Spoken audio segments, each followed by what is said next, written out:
Joining us on the program is the Special Advisor to Zamfara State Governor on Public Media and Communications, Ibrahim Dozara, to tell us some more about the security situation there. You're welcome to News Across Nigeria.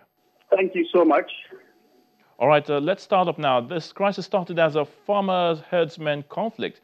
How did it degenerate into the killing of innocent people? Of course, cattle rustling and even kidnapping of civilians.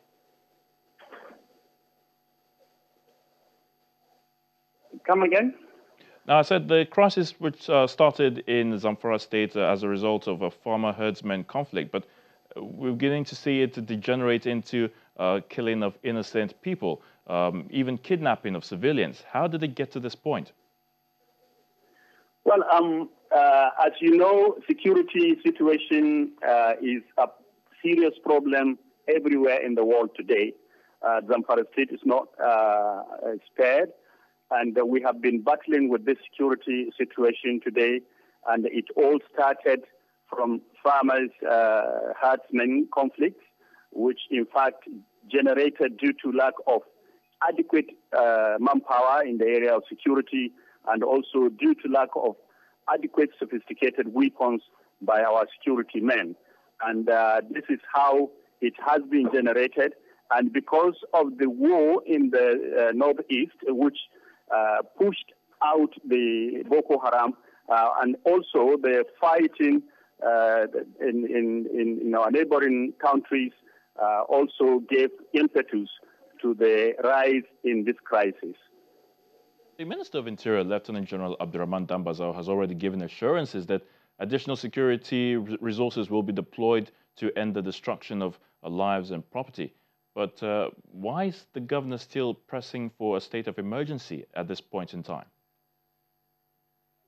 The governor of Zamfara State, Honorable Dr. Abdulaziz Yari Abubakar, resorted to making this statement owing to the clamoring by so many politicians and so many people, especially those who do not understand the rigor and the nature as well as the magnitude of this problem in Zamfara State, calling for the state of emergency in Zamfara State. And that is why, to demonstrate his sense, the level of his responsibility and the level of his worry and commitment to ensuring peace and security in Zamfara State, he said, if it is only when the state of emergency is imposed in Zamfara that the killings and kidnapping will stop, he accepts and he also supports the imposition of this state of emergency.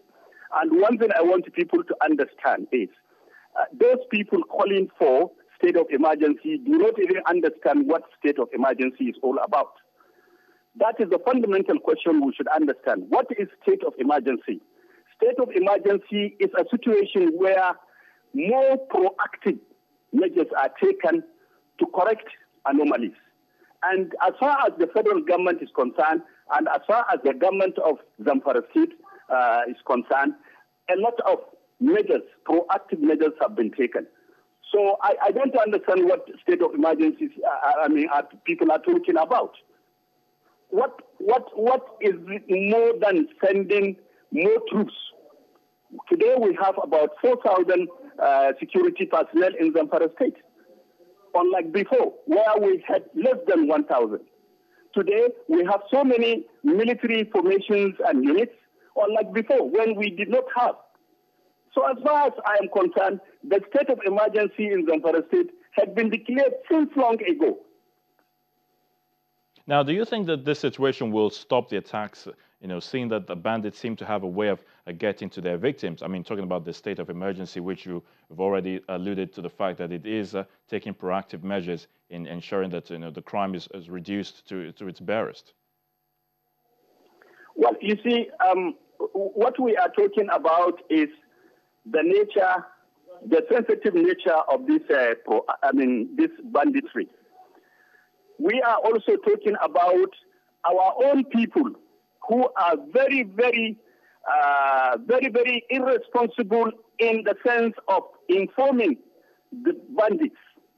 We have a lot of informants among us who always try to reveal the military plans, the military attempts to, attack these bandits. And it is yet these people that are informing these bandits and are also calling for state of emergency. So as far as I'm concerned, it is an issue where the people of the state, the security, and all those that are concerned need to put hand on deck to ensure that this problem is brought to an end. Finally, before I let you go, give us an update on the state of the victims. I mean, what help is coming their way, particularly those who have lost their homes, valuables and property, as it were? Well, as you all know, we recruited about 8,500 civilian DTF who are helping the security agencies to go about getting the information or intelligence for the security people and also assisting them in locating the hideouts of these criminals. And this is in collaboration with the traditional rulers and the local government council, and this operation is ongoing. And as far as the people who are displaced or on the humanitarian aspect of this crisis, the government is doing everything possible.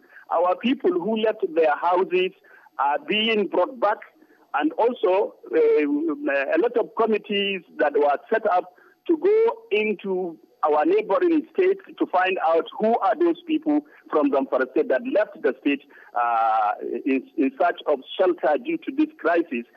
We are doing the best we can to ensure that we provide humanitarian services to these people. And we are also collaborating with our sister states, our neighboring states, where our people are, so that they also contribute and help in ensuring that the humanitarian crisis are reduced to its barest minimum. Special Advisor to the Zamfara State Governor on Public Media and Communications, Ibrahim Duzara, thank you so much for your time.